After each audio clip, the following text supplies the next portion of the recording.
Vous êtes sur la Pan-African Media 1. Merci de nous rester fidèles. Très heureux de vous retrouver pour ce nouveau numéro de votre émission Génération News. L'émission qui prend à cœur toutes les problématiques qui font évoluer notre magnifique continent, l'Afrique. Vous connaissez le procédé de l'émission scindée en deux parties. La première partie, avec mes invités, nous allons parler d'économie, mais en d'autres termes, de l'indépendance financière. Comment aujourd'hui aller vers cette belle notion et ensuite avoir évidemment un effet multiplicateur sur notre profit, sur notre rendu. Eh bien, vous aurez des éléments de réponse en première partie d'émission. En deuxième et dernière partie d'émission, pas très loin de la première thématique, nous allons parler du digital. Quel est aujourd'hui l'impact de l'entrepreneuriat digital sur l'économie africaine? En d'autres termes, comment aujourd'hui donner ou doter les jeunes de ces outils-là pour aller vers l'entrepreneuriat digital? Eh bien, des éléments de réponse en fin d'émission avec mes invités. Ils sont là sur le plateau de Génération News. Ce sont des nouveaux, pour nos invités. Nous avons le plaisir de recevoir Paul. Vous êtes entrepreneur. Merci d'avoir répondu à l'invitation Génération News. Et c'est un plaisir d'être là. Plaisir partagé également, on l'espère, pour notre ami Nikwe. Vous êtes formateur, vous êtes également auteur. Et merci en tout cas d'être de notre aujourd'hui sur le plateau Génération News. Ravi d'être là avec vous. Merci. Nous avons également le plaisir de recevoir Fleury. Vous êtes également expert en entrepreneuriat digital, vous êtes entrepreneur web, mais en marketing digital également, expert. Merci d'avoir répondu à l'invitation Génération News. Merci. On termine avec Mamadou, vous êtes directeur de Vivre et Réussir en Afrique Immobilier. Merci d'être des nôtres aujourd'hui sur le plateau de Génération News. Merci beaucoup, c'est un honneur d'être là. Les amis, nous allons tout de suite entrer dans le vif du sujet. Je l'annonçais dans mon introduction. En ce qui concerne la première partie de l'émission, nous allons aborder l'indépendance financière. Fleury, je me tourne vers toi pour donner le temps de cette première partie d'émission. Quand on parle d'indépendance financière, c'est vrai que la connotation, elle peut être positive dans ce sens-là, mais c'est un peu plus large que ça. C'est quoi exactement l'indépendance financière? Merci, Régis. Alors, l'indépendance financière, pour aller simple, il y a un adage qui dit « l'argent répond à tout ». C'est-à-dire que tous les problèmes que vous voulez régler dans la vie, en premier lieu, on va avoir besoin d'argent. Et l'argent, c'est une contrepartie de tout ce qu'on veut avoir, que ce soit pour son bien-être, que ce soit pour, ne fût-ce que pour les biens essentiels. On a besoin d'argent. Et très souvent, les emplois qu'on a ou encore des salaires ou des revenus qu'on a ne suffisent pas. Et du coup, on ne peut pas parler d'indépendance financière si déjà toi-même, tu n'arrives pas à subvenir à tous tes besoins ou encore à prendre en charge toute ta famille. Et donc, du coup, quand on parle d'une notion d'indépendance financière en des mots simples, c'est déjà une personne qui est à mesure de subvenir à tous ses besoins, ses propres besoins. Après, si c'est un père de famille ou bien une mère de famille, ça prend en compte aussi toute ta famille, qu'ils arrivent à subvenir à leurs besoins, qu'on arrive à payer les études de ses enfants, qu'on arrive à couvrir pratiquement tout. Si on arrive déjà à faire ça, on est déjà libre financièrement. Les éléments des déclencheurs de tout ça, alors je veux dire, comment aller vers, c'est quoi, la recherche de l'emploi? Est-ce que c'est suffisant un emploi pour être vu comme quelqu'un d'indépendant financièrement? L'emploi, c'est juste pour subvenir à des besoins. Mais pour atteindre une liberté, il faut être un créateur de richesse. Il faut faut mettre en place une entreprise, être peut-être un freelance. Mm-hmm. On peut combler les deux, pourquoi pas, avoir un emploi et en même temps avoir une activité. Multiplier les sources de revenus. Exactement. Donc, avoir plusieurs sources de revenus qui peuvent te permettre de faire face à tes besoins et pourquoi pas d'aider d'autres personnes. Là, vraiment, si on arrive à un niveau où on aide d'autres personnes qui ne dépendent pas directement de toi, là, on peut parler déjà d'une personne qui est dans une liberté financière. On parle de liberté financière. Paul Fleury, tout à l'heure, dans son argumentaire, abordait un point très intéressant en parlant de l'entrepreneuriat. Ça tombe bien, vous êtes entrepreneur. Justement, il y a une notion également en Afrique, on parle beaucoup d'éducation financière. Est-ce que de ce que vous observez aujourd'hui dans le monde de l'entrepreneuriat ou même dans le monde tout court, votre environnement, est-ce que vous avez l'impression que cette notion, elle est bien comprise ou enseignée aujourd'hui chez le jeune ou bien chez l'entrepreneur qui décide de se lancer dans un secteur d'activité bien précis? Ok, alors, cette notion d'éducation financière, effectivement, le constat fait, c'est qu'elle n'est pas enseignée en tant que telle chez l'entrepreneur, mais aussi chez une personne lambda. Pourquoi? Tout simplement parce que déjà, lorsqu'on est une personne lambda, c'est-à-dire on a un emploi, pour rebondir à ce qu'il a dit tout à l'heure, il faut déjà apprendre à pouvoir conserver une partie de ce qu'on a comme revenu. Parce que c'est ça qui va aider plus tard à pouvoir créer une autre source de revenus. Ouais. Comme on dit souvent, on sait gagner le million, mais on ne sait pas devenir millionnaire. Exactement, parce que si on ne sait pas comment le garder d'abord et le multiplier ensuite, on ne pourra pas penser à l'indépendance financière. C'est-à-dire tout ce qu'on aura gagné, on le dépense tout de suite et c'est tout un cycle dans lequel on revient. Et comment un entrepreneur fait justement pour avoir cette philosophie-là? Vous êtes entrepreneur, est-ce que c'est quelque chose sur laquelle aussi vous ne lésinez pas? En tout cas, vous dites, il faudrait justement que ça tourne dans le sens d'avoir un effet multiplicateur sur mon revenu. Comment un entrepreneur peut s'organiser pour justement avoir cet effet retour? Alors déjà, c'est en se formant. Ça, c'est une chose qu'il doit pouvoir faire, mais aussi en apprenant des compétences dans le livre. On ne crée pas la roue. Il y a des gens qui ont déjà eu à dire beaucoup de choses là-dessus. Exactement. Il suffit pour lui d'aller juste chercher l'information là où il faut et ça va pouvoir l'aider à l'appliquer dans son quotidien. À l'appliquer dans son quotidien. Justement, Nikwe, vous êtes formateur, vous êtes conférencier. Quand on parle aujourd'hui de l'indépendance financière, Fleury a campé un peu le sujet dans son argumentaire pour également revenir un peu sur certains pans, notamment l'entrepreneuriat. Mais en fait, quand on parle de l'indépendance financière, l'impact aujourd'hui, quel est l'impact aujourd'hui chez le jeune entrepreneur ou bien de façon un peu plus simple sur l'économie africaine de façon générale? Selon ce que j'ai observé moi personnellement, en ce qui concerne la croissance même d'un individu, il faut savoir que l'homme, il se développe sur 3 aspects. Déjà, il y a d'abord l'esprit, il y a l'âme et il y a le corps. Donc, pour un individu lambda, pour qu'il puisse se développer, c'est-à-dire développer son potentiel et se développer en tant qu'individu, son esprit, son intellect, il faut qu'il ait de l'argent. Ouais. D'accord? Dans le sens où, déjà, quand on prend l'esprit de base, un humain, il doit s'éduquer. Et pour s'éduquer, il faut que tu aies des connaissances. Et ces connaissances, il faut que tu les achètes. On ne te les donne pas souvent gratuitement. Donc ça, c'est la première chose. L'esprit. Beaucoup, ils disent que dépenser dans la formation, pour beaucoup, ils n'y voient pas une nécessité. Donc c'est bien aussi de rappeler que se former, voilà, ça conduit à des belles choses. Toujours. Donc ça, c'est la première chose, se former. Ok, maintenant, si on passe au niveau de l'âme, bon, vous savez, nous sommes dans un pays religieux. Hein? Donc, les gens, ils adorent beaucoup la spiritualité. Nous sommes tous spirituels. Et l'humain a besoin aussi de se développer spirituellement. Donc, on parle de l'âme.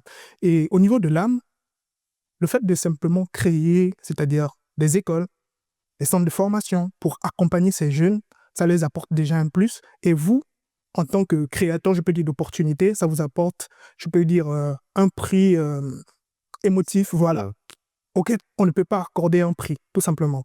Et si on termine avec, je peux dire, le corps, un humain a besoin de bien se vêtir, de bien manger. Là, on va parler de la pyramide de Maslow. Ouais. Bon, là, j'ai juste fait un détour, donc c'était une digression, juste pour vous faire comprendre qu'aujourd'hui, si une personne, un jeune, a des compétences, a des connaissances adéquates, cela aura un impact pour d'abord sa ville, son pays et le continent de manière globale. Pourquoi? Parce qu'il pourra créer, lui, il aura donc l'état d'esprit qu'il faut pour créer des opportunités, pour apporter des solutions.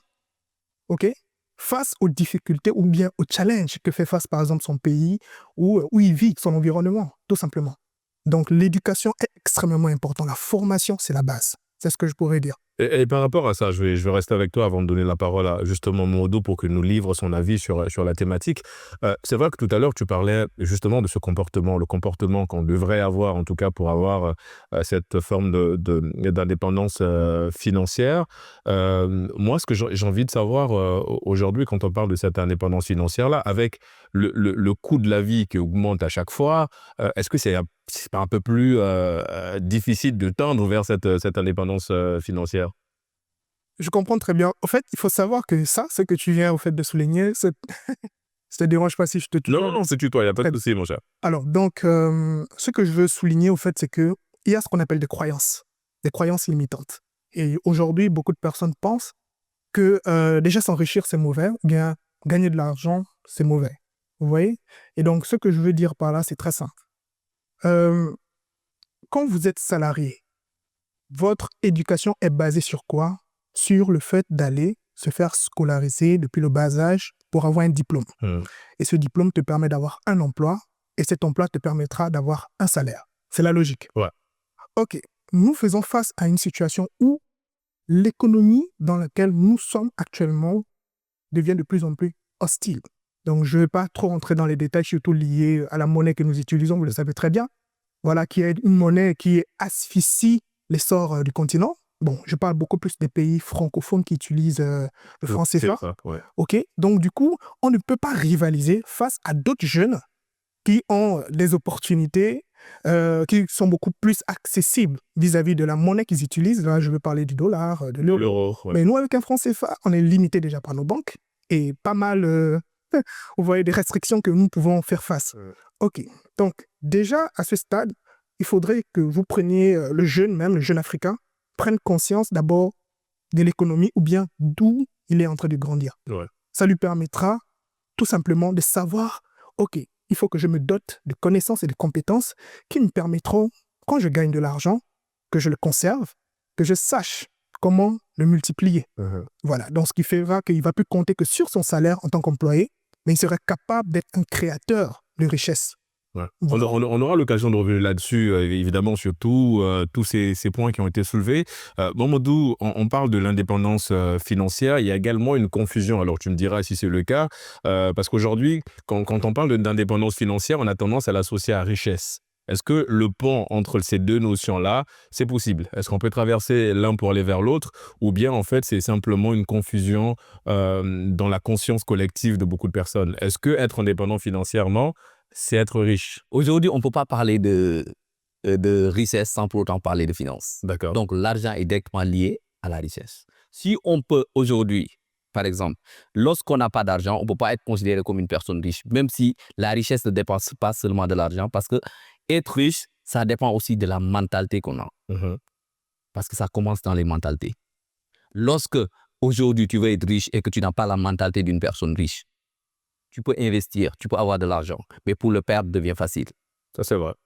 Donc, il y a certaines choses, il y a certaines prérogatives que tu dois avoir pour qu'aujourd'hui, si tu as l'argent, que tu puisses le conserver et le réinvestir ailleurs. On a parlé de la formation déjà. Oui. L'éducation financière aussi soulevée par Paul. Donc, par rapport à ça, par rapport à l'argent, par rapport à l'éducation financière, comme vous avez dit, comme Paul l'a si bien dit, aujourd'hui, si tu as l'argent et que tu n'es pas éduqué financièrement, pour perdre cet argent, ça devient facile. Parce qu'aujourd'hui, il y a quelque chose que les gens doivent se mettre dans la tête.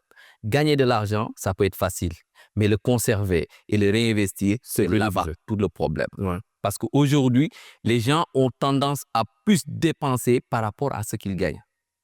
Alors que il y a une chose, il faut faire tourner la roue. En fait, il y en a qui vivent au-dessus de leurs moyens. Oui, exact. Des prêts à la banque juste pour pouvoir satisfaire certains besoins ou encore lors des fêtes, par exemple. Dans certains pays, ils vont faire des prêts pour cet événement-là. Après, ils se retrouvent à payer à la banque tous les mois les dettes et ça devient de plus en plus compliqué.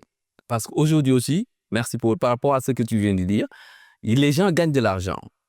Mais avant même que l'argent arrive, les gens ont déjà commencé à programmer qu'est-ce qu'ils vont faire. Lorsque l'argent arrive, on a plus tendance à augmenter. Donc, plus tu gagnes, il y a certains, plus ils gagnent, ils ont tendance à augmenter les dépenses qu'ils ont. C'est vrai. Alors que normalement, tu gardes tes dépenses et tu essaies de convertir l'argent restant pour investir ailleurs. D'accord. Oui. Fleury, tu voulais rebondir sur un point? Alors, je voulais rebondir sur un point, c'est aussi essentiel. D'accord.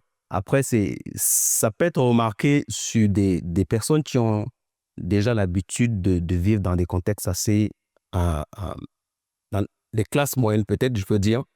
Mais pour une personne qui déjà avait du mal à s'en sortir, ou bien sa situation n'était pas encore stable, ou bien il n'arrive pas à combler les besoins faciles, ou bien il n'arrive pas à vivre dans un logement que vraiment il souhaite vraiment vivre, bon, déjà, c'est question de normal qu'il augmente ses charges.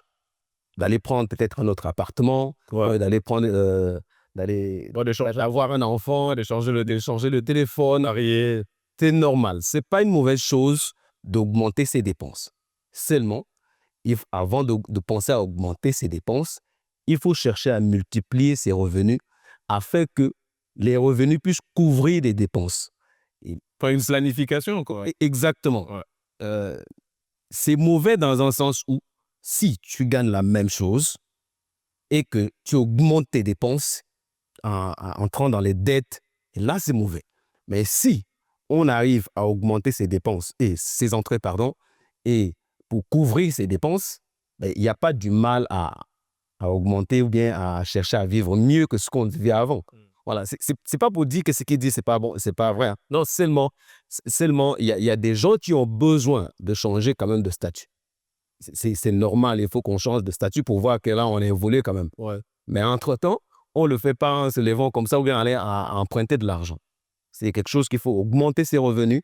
Ensuite, on change de niveau de vie au fur et à mesure. Parce que, dites-vous, il y a un certain niveau de richesse où tu ne peux pas vivre dans certains quartiers. C'est vrai. C'est-à-dire que si tu vis dans un quartier où tu es le seul riche, ou bien la seule personne qui a un peu... Les regards. Tout le monde va venir déposer leurs problèmes chez toi. Exactement. Et autre élément, c'est que quand tu vis aussi dans certains quartiers, ben ça challenge même pas ta mentalité à penser à autre chose, à penser à multiplier tes revenus. Ou bien, parfois, le fait même de vivre juste avec un riche à côté, ben ça te pousse à aller chercher cette indépendance-là. On se dit, ben, si le gars se permet quand même de rouler telle voiture, ben, qu'est-ce qui m'empêche moi d'aller faire de faire pareil? C'est pas une comparaison, Ouais. mais c'est juste une façon de se challenger. Voilà. C'est challenger. Et par rapport à ça, justement, Paul, je reviens vers toi. On va revenir aussi sur Mamadou par rapport à la thématique. Alors, j'ai vu également que vous organisez un événement en lien avec l'indépendance financière. C'est vraiment, il y a un caractère panafricain parce qu'il y a toutes les nationalités confondues qui sont appelées à intervenir lors de cette conférence. Déjà, pourquoi le choix de la conférence axée sur la dépendance financière et pourquoi le choix de cette thématique-là Alors, le choix de ces thématiques, parce que ce sont des choses que nous faisons au quotidien. D'accord. Nous travaillons avec plusieurs nationalités, l'Afrique réunie et d'autres pays même qui rentrent même en compte dans cet objet-là. Mais aussi parce que nous avons eu à faire un constat, OK? Et ce constat nous a mené à dire tout simplement, nous avons eu à apprendre des choses que nous arrivons à appliquer, que nous avons pu quitter d'une situation A à une situation B. Pourquoi pas le partager à d'autres Africains? Parce que oui, il y a ce mythe-là aujourd'hui de pouvoir aller à l'étranger, quitte à croire qu'on ne réussit que lorsqu'on va à l'étranger, alors qu'ici, nous avons tout ce qu'il faut pour que nous puissions réussir. Mais Mamadou, qu'est-ce que vous allez... parce que je rappelle que vous êtes dans l'un des panélistes aussi, hein, si je ne me trompe pas. Mais qu'est-ce que vous allez concrètement dire aux jeunes africains sur la dépendance financière? Je veux dire, un cas pratique. Parce que je pense que lui qui viendra, il a envie de savoir comment je fais pour devenir indépendant financièrement. Mais concrètement, qu'est-ce que vous allez dire à ce jeune-là? Bon, par rapport à ça, ce que je vais dire à un jeune comme ça, c'est qu'il faut savoir une chose. Aujourd'hui, les gens prennent des pirogues pour aller en Europe, pour aller chercher des choses ailleurs, alors que certaines choses se trouvent ici en Afrique. C'est vrai. On pense toujours que l'Europe, c'est l'Eldorado. Exactement. Ouais. Lors de nos derniers voyages avec chez Fleury, en allant à Dubaï, on est parti, mais sur l'avion, on voit que des noirs. Mais au retour, il n'y a que des blancs. Ça, c'est un constat que Fleury m'a partagé. Lorsqu'il m'a dit ça, je lui ai dit, ouais, tu as parfaitement raison. Aujourd'hui, nous, on fuit l'Afrique, alors que l'Afrique a des ressources. On peut rester ici, travailler ici et réussir ici. Aujourd'hui, par rapport à ces jeunes-là, qu'est-ce que je leur dis? Aujourd'hui, quelle est la mentalité que ces jeunes-là ont? Quelle est son ambition? Quels sont ses objectifs? Qu'est-ce qu'il veut faire? Maintenant, ce n'est pas être là à écrire des plans, comment on appelle ça, des business plans et autres. C'est de passer à l'action. Et comment passer à l'action? Passer à l'action, c'est aujourd'hui, lorsqu'on est une personne, on ne doit pas être statique. Parce qu'aujourd'hui, on voit des jeunes ici, que ce soit ici en Afrique ou autre, qui s'attendent à ce que le gouvernement ou bien l'État fasse tout. Alors que toi-même, lorsque tu n'es pas en mouvement, comment on peut t'accompagner? On n'accompagne pas une personne qui est statique, on accompagne une personne qui est en mouvement. En quelques mots, parce qu'on arrive bientôt au terme de cette première partie de l'émission, en quelques mots, un jeune qui a, supposons, 200 000 de base, c'est le fonds de roulement, comment vous pouvez aider ce jeune justement à avoir un effet multiplicateur s'il fallait donner des tips, comme on dit? Premier tips, formation. D'accord. Tu prends tes 200 000, tu prends à peu près 100 000 francs pour te former. En ayant déjà une idée de projet, bien sûr. Pas forcément. Pas forcément. Pas forcément. Tu peux déjà, quand M. Ball parlait, par exemple, de ne pas rester statique, c'est-à-dire que passer à l'action, c'est déjà d'abord prendre conscience de sa situation actuelle. Ça ne va pas, ok, tu as constaté que ça ne va pas. Alors, donc, qu'est-ce qu'il faut faire? Tu bouges. Donc, te bouger, c'est venir, par exemple, au congrès, le 19 avril, parce que tu entends parler de ça maintenant. Toi, jeune qui regarde cette émission, tu es informé. Ok, donc tu te bouges, je serai au congrès. Première chose, tu vas rencontrer des personnes qui ont déjà eu à vivre ce que toi tu as vécu, ils ont de l'expérience, ils te fourniront des tips. Et là, tu pourras maintenant utiliser tes autres 100 000 francs pour pouvoir te lancer dans un projet et avoir un accompagnement venant des personnes, comme on dit, le mentor. En tout cas, vous allez apporter beaucoup d'informations là-dessus, orienter beaucoup de jeunes. Malheureusement, nous sommes arrivés au terme de cette première partie d'émission.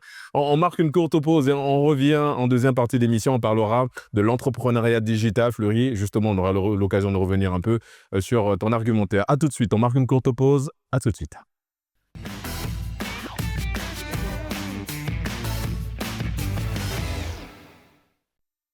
De retour sur le plateau de Génération News pour la deuxième et dernière partie d'émission. Juste avant la pause, je vous l'annonçais, nous allons parler de l'entrepreneuriat digital. En d'autres termes, aujourd'hui, l'impact sur l'économie. Ma chère Paul, je me tourne vers toi.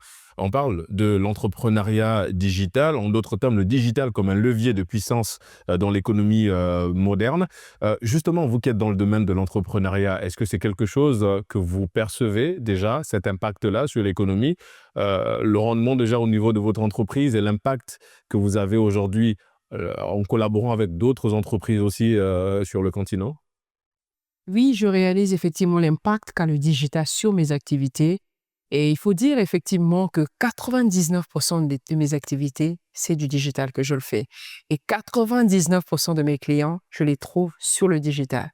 Donc, pour répondre à la question, oui, le digital a de l'impact, surtout au business du 21e siècle. Parce que oui, avant, on prenait le digital comme étant un luxe, mais aujourd'hui, après la COVID-19, on se rend compte effectivement de la nécessité qu'a le digital. Oui, on a le e-commerce, on a vu le boom derrière avec le e-commerce aujourd'hui, surtout pendant la Covid. Derrière. Est-ce que, justement, comment vous arrivez à travailler, vous dites que le digital a un impact considérable, comment vous l'utilisez ce digital-là?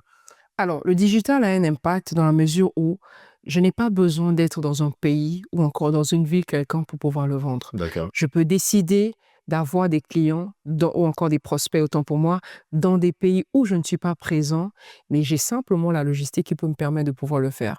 Donc, j'utilise le digital là où je ne suis pas géographiquement présent pour pouvoir attirer des personnes qui peuvent être intéressées par ce que je propose comme produit, comme service. Le digital aussi, Fleury, ça tombe bien, tu es expert en marketing digital et tu es entrepreneur web aussi, donc ça, c'est vraiment un domaine que tu maîtrises parfaitement. Quand on parle de levier et on utilise le terme puissant justement sur l'économie, est-ce que c'est vraiment le cas? Et comment aujourd'hui, l'avènement de l'intelligence artificielle aujourd'hui, est-ce que ça vient renforcer encore ce côté puissant du levier économique, de l'aspect digital? Oui, effectivement, c'est un levier très, très puissant. Aujourd'hui, vous allez voir plusieurs millionnaires, des jeunes partout dans le monde. En grande partie, c'est le digital qui a rendu cela possible. Le digital, j'ai l'habitude de dire que c'est un amplificateur. Quand vous prenez un business, vous le mettez sur le digital, sur Internet, de façon, pour aller simple, le business explose. En tout cas, si on utilise des bonnes stratégies. Lorsque vous prenez une personne, vous le mettez sur Internet, qui n'était pas connu du tout, en quelque temps, cette personne-là peut devenir célèbre. Ouais, c'est ce qu'on appelle l'effet de buzz en général. Enfin, dans le jargon Internet, c'est pas le buzz. Exactement. Ouais. Et donc, c'est un effet de levier très, très important dans l'économie parce qu'aujourd'hui, vous allez voir des jeunes qui n'avaient pas du tout l'espoir. C'est-à-dire que dans mes conférences, je dis ce sont des gens dont la vie avait déjà éliminé d'office. C'est-à-dire qu'on sait que cette personne-là ne peut rien apporter à la famille. Et grâce au digital ou grâce à Internet, vous voyez la personne exploser, ça devient une icône nationale. Je vous prends un exemple d'une personne simple. Ce n'est pas pour mettre un point sur sa morphologie ou bien autre, mais vous prenez une personne comme Grand P, par exemple. Ouais. c'est une personne où, De la Guinée. oui, de la Guinée.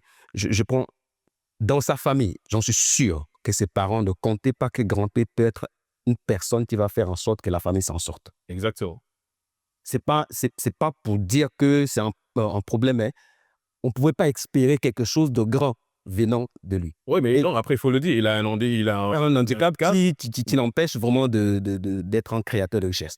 Mais aujourd'hui, c'est quelqu'un qui est comme un ambassadeur de la Guinée partout où il va. C'est comme les icônes de la Guinée. C'est surtout qu'il allait plus loin. Il a créé aujourd'hui une école. Il a une fondation, Fondation Grand P, Voilà. à Forocaria en Guinée. Il a sorti un album récemment, parce que oui, il est chanteur aussi. Il a sorti un album où on a Baby Philippe de la Côte d'Ivoire, on a Awadi également du Sénégal, donc il y a une belle collaboration. Il est influenceur parce qu'il a plus de 2 millions d'abonnés. Donc c'est pour rejoindre ce que tu dis, effectivement, parce que derrière, il crée du contenu. Il y a aussi le Sénégalais qui utilise juste ses mains avec ses gestes. Effectivement, Calvela. Et c'est pour te dire que le digital ou Internet a changé des jeunes partout dans le monde. Quand tu prends le milieu de business ou d'entrepreneuriat, partout dans le monde, avant, il fallait avoir beaucoup d'argent pour lancer une entreprise. C'est vrai. Et quand tu vas à la banque pour chercher à avoir un financement, on te demande déjà des garanties dont en tant que jeune, tu n'as pas. Et donc, du coup, ça devient inaccessible. L'entrepreneuriat devient inaccessible aux jeunes qui n'ont rien, qui viennent de sortir de l'université ou bien d'une école et qui sont plein d'idées de business, mais qui n'ont pas de ressources. On va revenir sur ce point parce que, comme je l'ai dit, c'est vraiment ton domaine. Les stratégies marketing, tu vas nous les donner aujourd'hui, mon cher Fleury, parce que, comme je dis souvent, Nikwe, l'idéal déjà, c'est d'avoir une idée. Parce qu'ensuite, quand tu sors cette idée de ta tête, ça devient un projet. Mais comment, justement, aller faire avancer ce projet-là? Parce que beaucoup, effectivement, ils veulent se lancer dans l'entrepreneuriat, mais ils se disent, bon, je n'ai pas le bon fonds de roulement. Si je veux aujourd'hui commencer à vendre des tomates, bon, il faut que je commence à avoir le local. Ensuite, il faut que je commence à avoir la chaise, la table et tout ça. Or, si tu vois, tu commences à faire une simple photo et que tu poses sur Internet, là, évidemment que ça peut commencer à générer. Est-ce que c'est ce qui manque aussi aux jeunes aujourd'hui? Je veux dire, l'orientation sur le digital. Parce que pour beaucoup de jeunes, être sur le digital, c'est ouvrir un compte Facebook, un compte Instagram, aller sur TikTok, mais sans se rendre compte que derrière, ça peut être générateur de beaucoup de choses, en fait. Et évidemment, ces réseaux sociaux-là. Ce que j'aime bien avec Internet, c'est juste sa capacité, au fait, à apporter l'information. Vous savez, à l'époque, si je prends la période coloniale, hein, ou même post-coloniale, c'est-à-dire la période des indépendances à partir de 1960 en allant, nos parents, ils n'avaient pas accès à l'information comme nous l'avons actuellement. C'est vrai. En un seul clic, Ouais. nous avons toutes les informations. Google, c'est devenu, je peux dire, même avec ChatGPT ou bien DeepSeek et tout le reste des intelligences artificielles, c'est devenu une sorte de bibliothèque en poche, même en main. Donc, tu as toutes les informations nécessaires qui peuvent te permettre de t'en sortir. Est-ce que du coup, est-ce que ça veut dire que c'est plus facile aujourd'hui de réussir dans le digital? Pas facile. Ouais. C'est simple, mais pas facile. D'accord. Pourquoi? On va faire une nuance. Simple dans le sens où tu as les outils à ta disposition. Ouais. Pas facile où tu dois être persévérant dans l'effort. Parce que rien n'est facile dans le monde. Être ici, c'est pas facile. En ligne, la concurrence est beaucoup plus ouverte et très rude qu'en physique. Par exemple, vous avez une boutique. Hein? Vous avez votre magasin dans un quartier. Prenons un exemple. Un magasin dans un quartier, c'est les habitants de ce quartier qui vont voir, ou ceux qui vont passer dans le quartier qui vont voir. Ouais. Vous pouvez avoir un concurrent qui est dans un autre quartier de la ville, mais vous vendez tous la même chose, chacun a sa clientèle. Et les clients qui achètent chez toi, parfois, ne sont même pas au courant qu'il y a une autre boutique dans l'autre coin de la ville. Donc, du coup, tu as ton marché. Mais en ligne, quand tu postes, ton concurrent poste. Et celui qui cherche, il vous trouve tous les deux. Ouais. Et donc, du coup, la concurrence est plus rude en ligne qu'en présentiel. D'où évidemment là où tu interviens, parce que tu parles de stratégie marketing, on va revenir là-dessus, mais Mamadou, le temps de laisser Mamadou aussi me donner son avis là-dessus. Mais je vais dire, toi, tu es dans le domaine de l'immobilier. Justement, par rapport à ça sur Internet, comment ça se passe? Comment toi, tu te renouvelles dans la stratégie marketing? Est-ce que tu sens aussi qu'effectivement, aujourd'hui, c'est plus facile pour toi, par exemple, d'avoir des clients, d'avoir des contacts sur le digital qu'en présentiel? Par rapport à ça, je dirais aujourd'hui, sur le plan, si on prend l'immobilier, Ouais. ça fait exploser même, je peux dire, l'immobilier. Tout à l'heure, vous m'avez posé la question à savoir si je trouve un jeune, comment je peux l'aider à avancer. Avec le digital, tu peux commencer avec 0 francs. Par exemple, aujourd'hui, le courtage, tu n'as pas besoin d'avoir les immeubles ou bien les appartements pour faire le courtage. Tu as juste besoin d'avoir la photo, de poster la photo et de trouver une personne qui prend. Et toi, tu récupères ta commission. Donc, juste avec 0 francs, juste avec ton téléphone, tu commences à faire un travail dans le digital. Mais est-ce que c'est toutes les idées qu'on ramène sur le digital? Parce qu'il y a des gens qui ont des idées, mais il suffit, enfin, quand ils viennent sur Internet, on a l'impression que ça ne marche pas. Alors, c'est peut-être la stratégie. Là, Fleury va revenir là-dessus. Mais est-ce que l'idée aussi, parfois, n'est pas bonne ou adaptée au canal du digital? Bon, il y a des niches. D'accord. Il y a des niches qui marchent plus que les autres. Mais aujourd'hui, toute chose, comme de la dit Fleury, qu'on met dans le digital, ça peut exploser. Moi, par exemple, dans le domaine de l'immobilier, si je prends l'aspect architectural, aujourd'hui, je fais des projets au Burkina, au Togo, en Côte d'Ivoire, en Guinée et en étant ici au Sénégal. Ces personnes-là, je les ai trouvées où? Sur Internet. Et si j'étais seul, pas sur Internet, est-ce que ces personnes-là, j'allais les rencontrer? Non.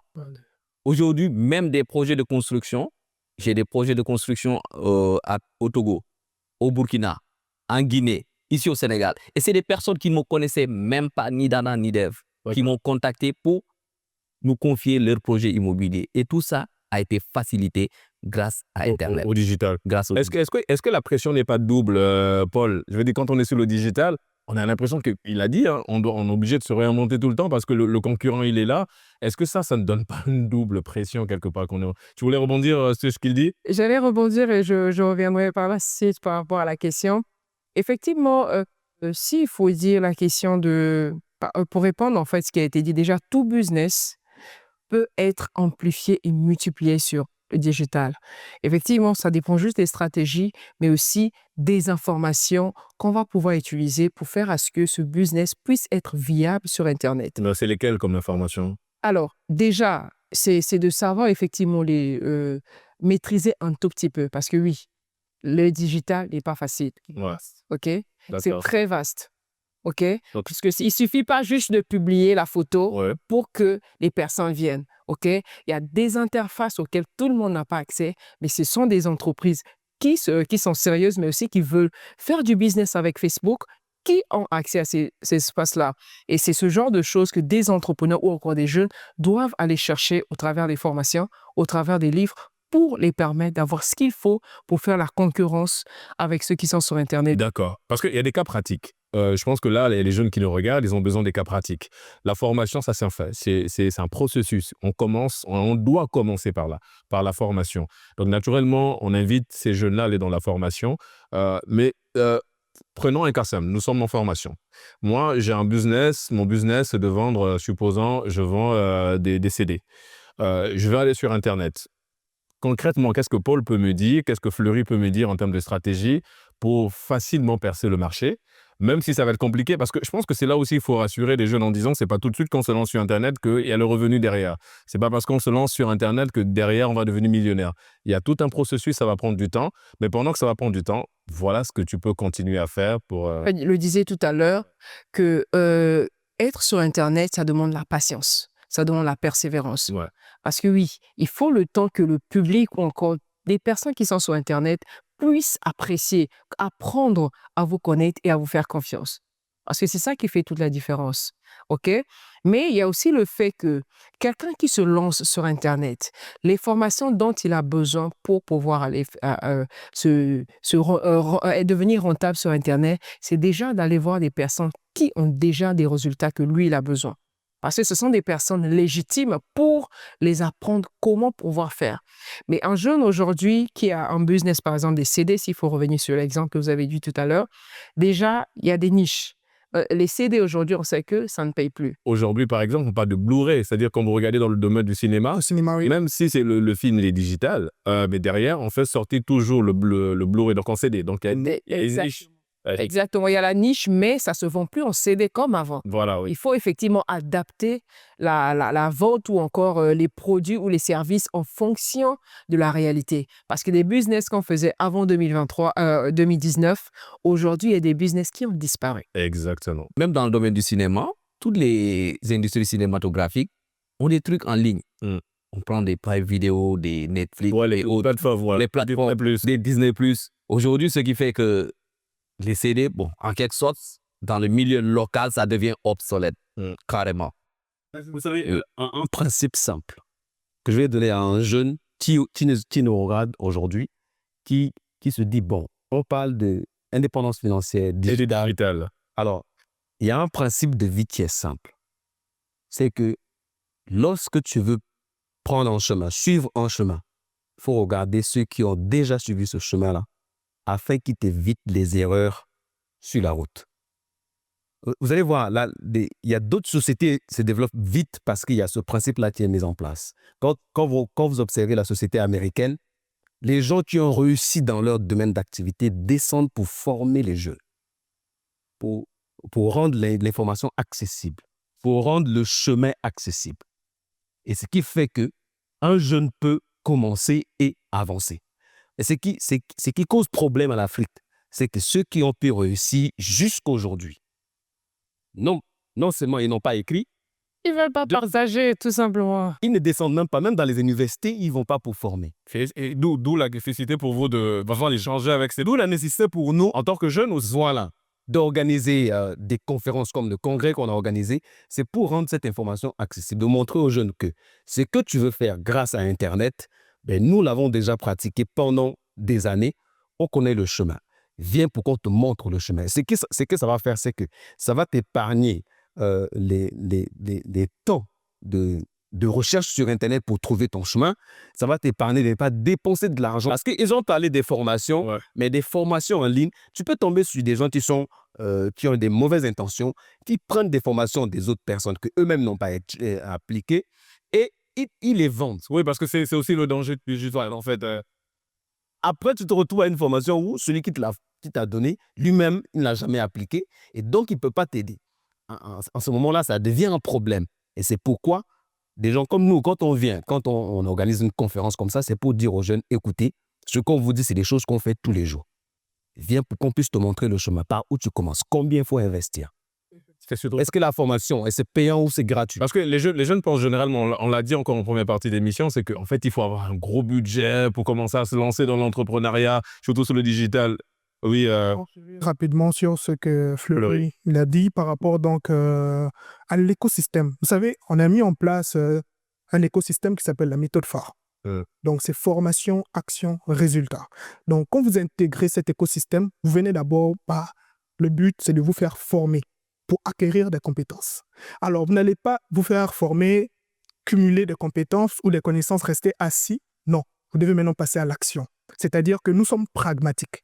Nous ne venons pas juste verbalement vous donner des informations pour montrer que nous on sait. Non, du tout. Le fait, c'est que quand on te forme, on te dit tu passes à l'action instantanément pour que tu puisses avoir ce qu'on appelle des feedbacks. Ouais. Voilà, parce que nous, nos informations, nous, ce qu'on a eu à faire, c'est bien, ça a fonctionné. Mais le monde change à une vitesse grand V. Donc, les données changent. Si je prends le digital, bien sûr. Les stratégies en marketing digital, par exemple, de 2019, ce ne sont plus les mêmes stratégies qui fonctionnent actuellement en 2025. Ouais. En fait, c'est justement, là, il faut faire une mise à jour tout le temps, Fleury, c'est ça? Régulièrement, une mise à jour sur les stratégies. Sur des stratégies, sur des plateformes. Ça change tout le temps. Parce que, vous regardez, il n'y a rien de digital qui reste statique. Il faut tout le temps des mises à jour parce que c'est adapté selon les utilisateurs. Mais c'est quoi une bonne stratégie marketing? D'ailleurs, pour rebondir à ce qu'il disait, Oui, vas-y, Paul. il y a quelqu'un qui dit le niveau d'argent que tu gagnes, c'est le niveau de connaissance auquel tu t'es arrêté. Donc, pour gagner plus, il faut effectivement élargir ses compétences. Très fort. Ça, c'est déjà des choses que tout jeune doit pouvoir mettre en place. Le niveau d'argent que Dangote peut gagner dépend, est également facteur du niveau de connaissance qu'il a. S'il veut davantage aller à d'autres leviers, bien évidemment, il sait les compétences qu'il faut, ou il va chercher les compétences qu'il faut. Formation dans le digital, c'est tellement vaste. Hein. Effectivement, on le dit tout le temps aux jeunes d'aller vous former. Avant de donner la parole à Mamadou, je reste avec toi, Fleury. Excuse-moi, on va insister avec toi parce que évidemment, c'est ton domaine. quand on parle de formation aujourd'hui, c'est vrai, hein, même aujourd'hui, nos États, nos dirigeants envoient, en tout cas, invitent les jeunes à aller dans le digital. D'ailleurs, c'est le leitmotiv du président Bassirou Diomaye Faye qui veut vraiment faire du digital, en tout cas du numérique, son fer de lance. On a vu le 4 avril, à la célébration, c'était axé aussi sur la technologie, en tout cas en ce qui concerne l'armée. Je veux dire, concrètement, quelle est la bonne stratégie marketing que tu peux donner aujourd'hui à un jeune qui a envie de se lancer dans le business, en fait, aujourd'hui? Je vais parler par rapport à ce que dit mon mentor Justin Mortodé, qui est, Salut au massage. voilà, qui est le promoteur de Vivre et Réussir en Afrique. C'est une pensée que nous avons tous adhéré parce que on souhaite vraiment rester en Afrique pour réussir et démontrer au monde entier qu'on peut réussir en Afrique. Et il a l'habitude de dire qu'aujourd'hui, on est dans le monde de la visibilité. Si tu veux vendre ton produit, il faut le rendre visible. Et tout le monde est presque sur Internet. Et la première des choses, quand on a un produit ou quand on veut se lancer sur le digital, la première des choses qu'on pense, c'est la visibilité. Ouais. Et la visibilité va faire appel à la création de contenu. C'est pas forcément que tu vas montrer ta tête, mais si j'ai un produit que je veux le vendre en ligne, il faut qu'il soit accessible. Il faut qu'il atteigne un plus grand nombre de personnes. Plus tu atteins beaucoup de monde, plus tu vends. Et les ventes, bien évidemment, apportent de l'argent. Et donc, on est sur le chemin de l'indépendance financière. Ouais. Après, il y a des stratégies marketing qu'on applique derrière, enfin d'autres sous-stratégies qui sont derrière cette grande stratégie de visibilité pour permettre à la personne d'atteindre la bonne personne qui peut acheter. Ouais. Parce que quand tu mets un produit, tu n'as pas besoin des gens qui vont venir te poser 10 000 questions et après n'achètent pas. Ouais. Il faut la personne qui va dire, écoute, ce que tu m'as dit, je pense que je vais prendre ton produit. Voilà, la stratégie de Donc, un client idéal, quoi. Voilà. Donc, il faut cibler des bonnes personnes. Et ça, ce sont des outils qui sont accessibles pratiquement à tout le monde. Hein. Ouais. Si vous utilisez Facebook, Instagram, TikTok et autres, personne n'a appris à quelqu'un comment on utilise ces plateformes. Ouais. Et donc, ce sont des choses que si on te dit, c'est ça qu'on fait pour arriver à là, il faut dire non, c'est pas possible. Bon, en tout cas, c'est quelque chose que vous allez donner toutes ces stratégies-là dans les formations, naturellement. Exactement, ouais. Malheureusement, les amis, je suis obligé de vous interrompre. Nous sommes arrivés au terme de cette émission. Fleury, en tout cas, merci d'avoir participé. Je rappelle que tu es expert en marketing digital. C'est un plaisir de te recevoir. Momandou, plaisir. Merci beaucoup. Je rappelle, tu es directeur de Vivre et Réussir en Afrique Immobilier. Merci également à Paul, entrepreneur. Ça a été un plaisir. Nikwe, formateur et conférencier. Merci d'avoir participé à Génération News. Vous l'aurez compris, les amis, c'est la fin de cette émission. Merci de l'avoir suivi. On se donne rendez-vous mardi prochain pour d'autres thématiques liées à la jeunesse. Et d'ici là, n'oubliez pas, quoi qu'il arrive et quoi qu'il advienne, gardez le sourire en compagnie de nos programmes.